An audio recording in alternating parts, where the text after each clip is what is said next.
কেন এবার আমার জামাইয়ের জন্মদিনটা একটু বেশি স্পেশাল, আর জামাইয়ের জন্মদিনে কি কি করছি, কি কি রান্না করছি, দুই পরিবারের সাথে কিভাবে জন্মদিনটা সেলিব্রেট করছি, সবকিছু নিয়ে থাকছে আজকের ভিডিওতে।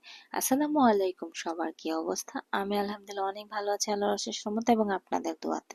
এবার জামাইয়ের জন্মদিনটা একদম সিম্পল ভাবে দুই পরিবারের সাথে সেলিব্রেট করার চেষ্টা করছি।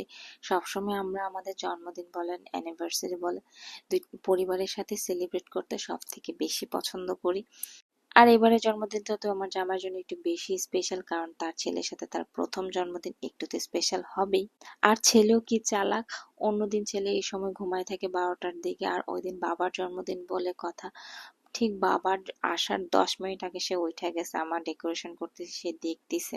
জন্মদিনের আগের দিন টুকটাক একটু সারপ্রাইজ দেওয়ার চেষ্টা করছে আমার জামাইকে, খুব মজার মজার কিছু কেক আনছি, যেমন রসমলাই কেক, তারপর হচ্ছে dream cake, dark chocolate cake. এই কেকগুলা খুবই মজার ছিল, সাথে পিৎজাও ছিল আর ডিসকোন আইসক্রিমও ছিল। তারপর হচ্ছে ডেকোরেশন করে আমি ক্যান্ডেল গুলা ধরে রাখছি, আর আমি বারবার ক্যামেরাতে দেখতেছিলাম যে কোথায় আছে, আসতেছে কিনা, রুমে ঢুকতেছে কিনা। তারপর যখন দেখি চলে আসছে, সে হচ্ছে টোটালি সারপ্রাইজ, কারণ হয়ে আছে। কারণ আমার জামাই জন্মদিন ভুলেই গেছিল, এত প্রেসারে ছিল, এত ব্যস্ততার মধ্যে সে ছিল, তার নিজের জন্মদিন সে ভুলেই গেছে। সে বলতেছে, আরে আজকে তো আমার জন্মদিন ছিল, আমি তো ভুলেই গেছি। তারপর আমি বলতেছিলাম যে তোমার জন্মদিন তুমি ভুলে যাও সেটা ব্যাপার না, আমি আছি মনে করায় দেওয়ার জন্য। তো আমার জন্মদিন, আমার ছেলের জন্মদিন আর আমাদের অ্যানিভার্সারি ভোলা যাবে না, ভুলেও এটা ভোলা যাবে না। তারপর কেকগুলা দেখে সে তো অনেক খুশি, রসমলাইয়ের কেকটা তার খুব ভালো লাগছে, যে কয়দিন ধরে দেখতেছে সে খাবে ভাবতেছে। তখন আমি অর্ডার দিয়ে নিয়ে আসছি। সে বলতেছে আসলে কেকগুলো অনেক মজার ছিল। সে আমাকে জিজ্ঞেস করতেছে যে কেকগুলো কোথা থেকে আনছো, কোন পেজ থেকে আনছো, কেকগুলো আসলে অনেক বেশি টেস্টি ছিল।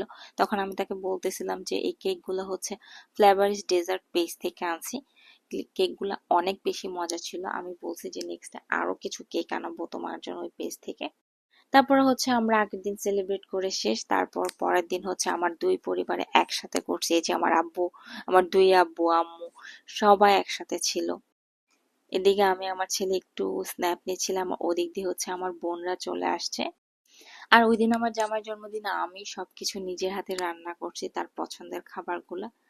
জামাইয়ের জন্মদিনে জামাইয়ের জন্য নিজে হাতে রান্না করে যখন জামাইয়ের মুখ থেকে প্রশংসা শুনছি যে অনেক মজা হয়েছে, তখন মনে হইলো যে সারাদিনের যে পরিশ্রম করছি, সারাদিনের যে কষ্ট করছি, সবকিছু সার্থক হয়েছে।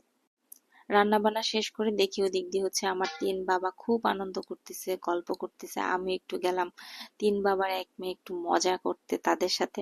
আলহামদুলিল্লাহ আমার তিনটা বাবা, সবাই আমার বাবাদের জন্য দোয়া করবেন।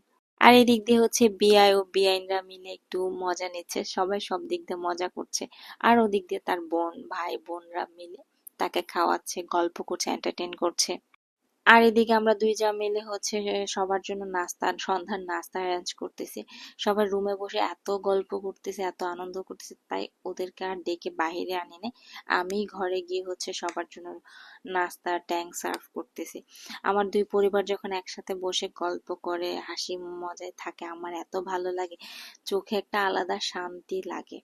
তখন বারবার আল্লাহর কাছে শুকরিয়া করি যে আল্লাহ, আলহামদুলিল্লাহ যে আমার এত সুন্দর এত ভালো মনের মানুষের দুইটা পরিবার দিছো আমাকে। তোমার কাছে কোটি কোটি শুকরিয়া।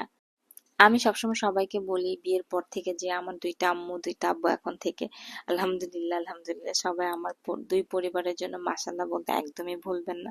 এদিকে নাস্তা টাস্তা খাওয়া শেষের পরে আমি বলতেছি যে চলো তাড়াতাড়ি আমরা কেক কাটি, কেক কাটার সময় হয়ে গেছে। আমার হাজবেন্ডের প্রফেশনাল থিমে এই কেকটা কিন্তু আমার বোন বানাইছে, তার পেজ আছে, সে কিন্তু অর্ডার নেই, আমি তার তার পেজটাও মেনশন দিয়ে দিব। ওমেন্স ক্রিয়েটিভিটি তার পেজের নাম।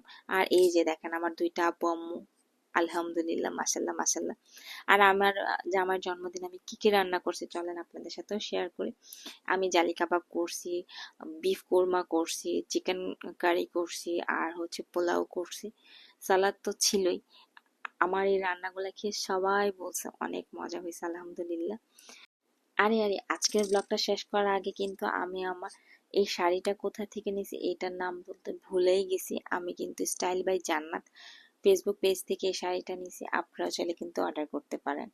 আজকের মতো এখানেই টাটা বাবাই, আল্লাহ হাফেজ, আসসালামু আলাইকুম।